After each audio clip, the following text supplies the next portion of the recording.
तो बच्चों बात करते हैं प्रश्नावली 1.1 के क्वेश्चन नंबर 1 के बारे में, जिसमें वो हमसे पूछ रहा है कि निम्नलिखित संख्याओं का एचसीएफ ज्ञात करने के लिए यूक्लिड विभाजन एल्गोरिदम का प्रयोग कीजिए। तो बच्चों मैं आपके सामने एक बात क्लियर कर देना चाहता हूँ कि अगर वो हमसे अगर बोल रहा है कि दो नंबरों का आप एचसीएफ निकालिए और इस विधि से निकालिए, मतलब यूक्लिड विभाजन एल्गोरिदम का प्रयोग करके निकालिए, तो हमको यूक्लिड विभाजन एल्गोरिदम का प्रयोग करना ही है। लेकिन अगर वो हमसे 10th क्लास में पूछे, हमको दो नंबर दे दे और बोले कि आप एचसीएफ निकालो, सिर्फ इतना बोल दे, तब भी हमको यूक्लिड विभाजन एल्गोरिदम का ही प्रयोग करना है ना। आप कोई दूसरी विधि मत लगा देना जब तक वो दूसरी विधि का नाम लेके न बोले। अगर वो यूक्लिड विभाजन एल्गोरिदम का नाम लेके बोलता है तब भी आपको यूक्लिड विभाजन एल्गोरिदम से निकालना है, और अगर वो यूक्लिड विभाजन एल्गोरिदम का नाम नहीं लेता है, सिर्फ यूँ बोल देता है कि जैसे 135 और 225 का एचसीएफ ज्ञात कीजिए, अगर वो डायरेक्ट यूँ बोल देता है तब भी आपको यूक्लिड विभाजन एल्गोरिदम ही निकालना है ना। दूसरी मेथड का अगर उसको पूछना होगा तो वो नाम लेके पूछेगा। ओके, तो पहला सवाल हम करते हैं 135 और 225 का एचसीएफ निकालते हैं यूक्लिड विभाजन एल्गोरिदम से। प्रश्न नंबर पहले का पहला सवाल है बेटा, क्या करना है, 135 और 225 का एचसीएफ निकालना है। 135 व 225 का अपन को क्या निकालना है बेटा, एचसीएफ निकालना है। मैं डायरेक्ट लिख रहा हूँ, हाँ पूरा नहीं लिख रहा हूँ। कैसे निकालना है, यूक्लिड विभाजन एल्गोरिदम से इन दोनों का एचसीएफ निकालना है। तो निकालते हैं। देखो सबसे पहले हल के अंदर क्या लिखूँगा मैं, हल के अंदर पे क्या लिखूँगा बेटा, 135 सबसे पहले मैं लिख देता हूँ यूक्लिड विभाजन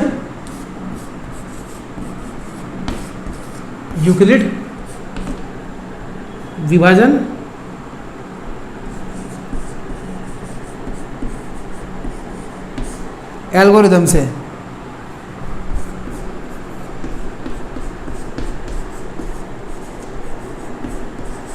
डायरेक्ट लिख देता हूँ मैं यूक्लिड विभाजन एल्गोरिदम से।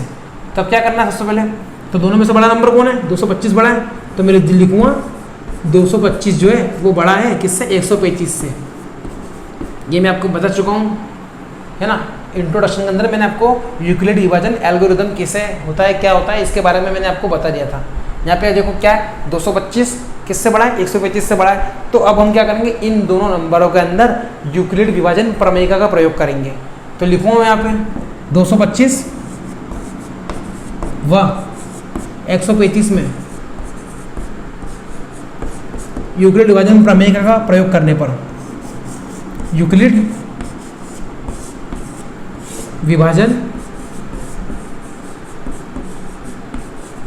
प्रमेयिका का प्रयोग करने पर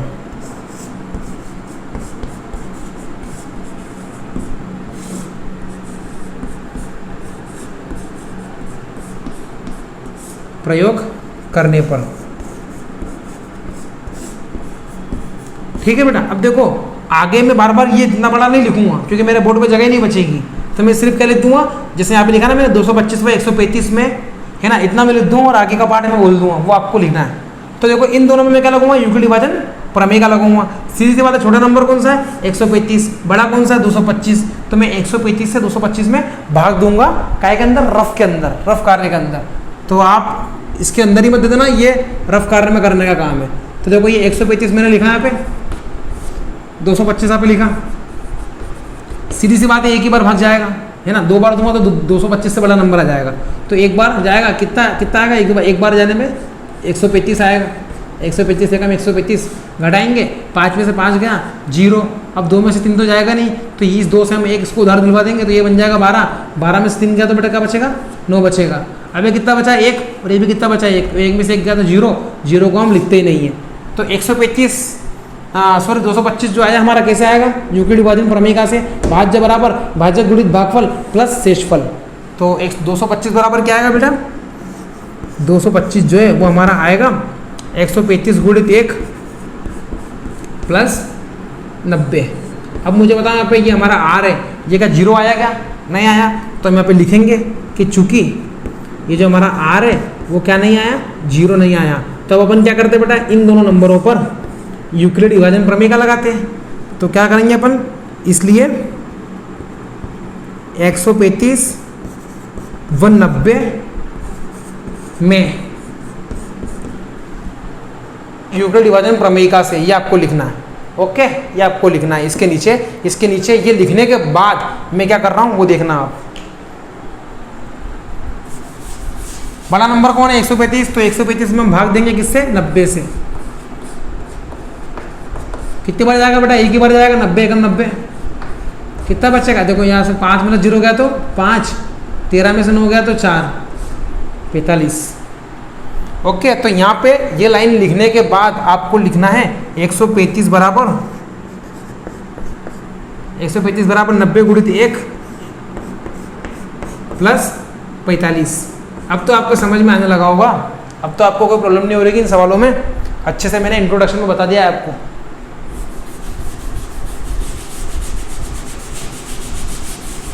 तो अब देखो आप, शेषफल 0 आया क्या, नहीं आया, मतलब हम इसके अंदर और इसके अंदर क्या लगाएंगे, यूक्लिड विभाजन प्रमेयिका। तो पहले मैं यहाँ पे लिख देता हूँ भैया कि हमारा जो आर है वो क्या नहीं आया, 0 नहीं आया, तो अपन क्या करेंगे 90 और 45, इसलिए 90 और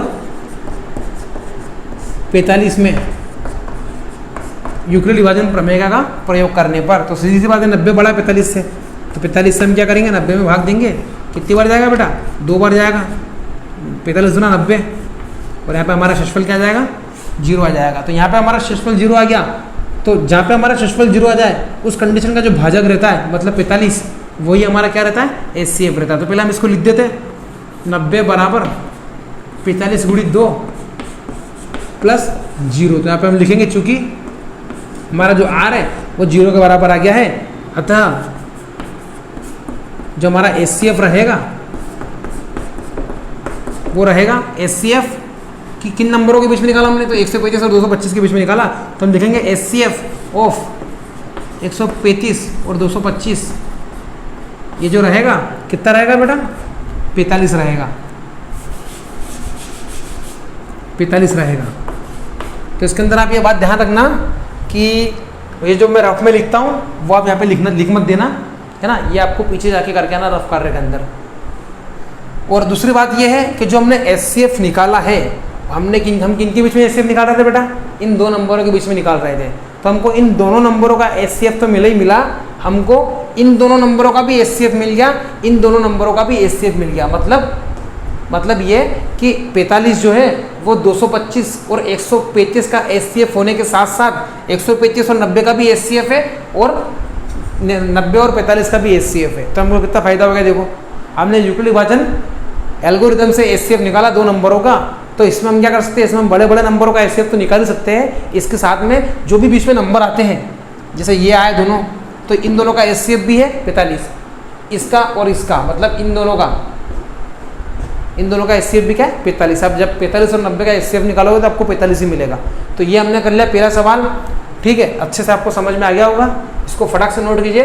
इसके बाद दूसरा सवाल भी मैं करूँगा, पहले का दूसरा भी मैं करूँगा, और तीसरा आपका क्या हो जाएगा बेटा, होमवर्क हो जाएगा, नोट करिए इसको। तो बेटा देखो प्रश्न नंबर 1 का जो दूसरा क्वेश्चन है उसके अंदर हमको क्या करना है, 196 और 38 220 का क्या निकालना है बेटा, हमको HCF निकालना है। तो पहला काम हम क्या करेंगे, हल लिखेंगे, उसके अंदर क्या लिखेंगे, यूक्लिड विभाजन एल्गोरिथम से। ये बात समझ में आई आपको, है ना, ये तो हमको लिखना है। और अब हम देखेंगे दोनों में से बड़ा नंबर कौन है, 38 220 बड़ा है किससे, 196 से। तो हम क्या करेंगे, इन दोनों के अंदर क्या लगाएंगे बेटा, यूक्लिड विभाजन प्रमेयिका।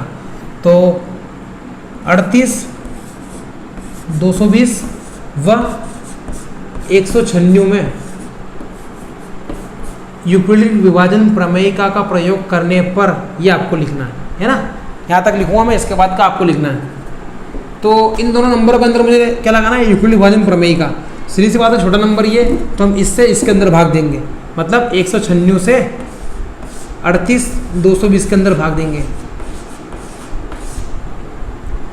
तो देखो कितनी बार जाएगा, तो यहाँ पर मैं 3 अंक देखूँ इसके, तो यहाँ पे भी अगर मैं 3 अंक देखूँ, है ना, दिख रहा है आपको, यहाँ पर 3 अंक देखूँ और यहाँ पर भी 3 अंक देखूँ, तो अगर मैं एक ही बार दूंगा, अगर मैं 2 बार दूंगा, देखो 196 का अगर मैं 2 में गुणा करूँगा तो 6 दूना 12 का 2 हासिल लगा 1, 2 नाम 18 और 19 के 9 हासिल लगा 1, 2 एकम 2 और 1 3, तो 392 नंबर आ जाएगा अगर 2 बार दूंगा तो 382 से बड़ा नंबर आ जाएगा। तो मतलब एक ही बार भाग देना पड़ेगा। एक बार में कितनी बार आएगा 196। बात समझ में ही आपको 196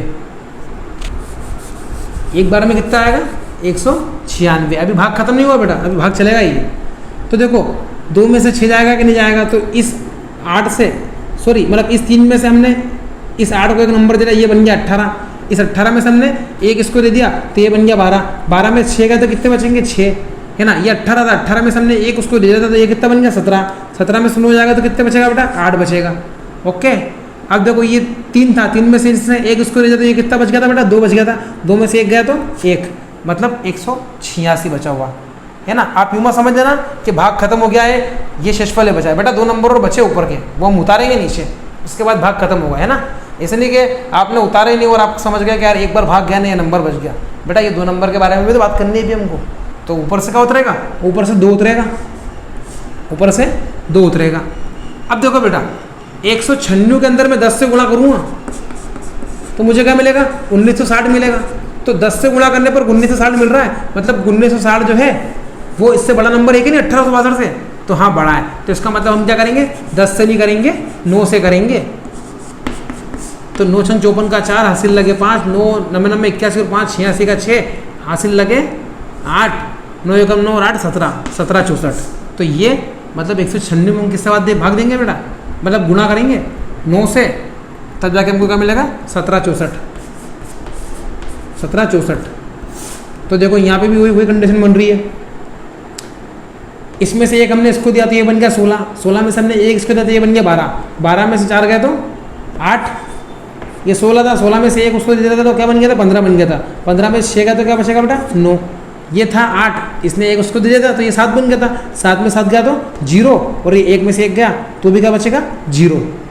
ठीक है, अभी भाग खत्म हुआ क्या, नहीं अभी भाग खत्म नहीं हुआ, ऊपर 0 बचा, 0 नीचे उतारना है, उतार लिया। ठीक है, अब देते हैं भाग। देखो अब देखो मैं अगर इसके अंदर 5 से गुणा करता हूँ, 5 से गुणा करके देखता हूँ, क्योंकि मुझे पता है ये 200 के करीब करीब नंबर है और ये 1000 के करीब करीब नंबर है। हम जानते हैं कि 200 के अंदर 5 से गुणा करते तो क्या आएगा 1000 आएगा, तो ये 200 के करीब है और ये भी 200 के करीब है ना, मतलब 200 से ये भी कम है और 200 से ये भी कम है। तो हम 5 से एक बार गुणा करके देखते हैं, क्या पता ये नंबर आ जाए। तो 5 छंग 30 का 0 हासिल लगे 3, 5 नम 45 और 3 48 के 8 हासिल लगे 4, 5 एकम 5 और 4 9। देखो आ गया हमारा आंसर, वही के वही पूरा भाग चला गया।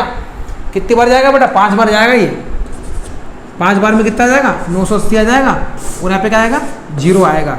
अगर आपको इसको डायरेक्ट करना था तो आप क्या करते हैं, यहाँ पे 196 यहाँ पे लिखते और 195 यहाँ पे लिखते और 38200 भी डायरेक्ट लिख देते तो हमारा हो जाता। अब देखो आपको पीछे को संख्या बची है क्या नहीं बची है, मतलब डायरेक्ट हमारा क्या आ गया, फर्स्ट बार में हमारा क्या आ गया शेषफल 0 आ गया। अब जाके भाग पूरा हुआ है। हम सब में देते ना, जैसे अभी हमने थोड़ी देर पहले 135 के अंदर हमने 90 से भाग दिया था, तो 90 एकम 90 बचा था, 90 एकम 90 और जो बचा था 45 वो हमने पे लिख दिया था। क्या ऊपर और कोई संख्या थी क्या, नहीं थी, लेकिन देखो यहाँ पे हमने 196 लिखा और ऊपर और संख्या थी, इसलिए हमको पूरा करना पड़ा और आखिरी तक हमारे पास संख्या नहीं बची। अब जाके भाग खत्म हुआ है ना।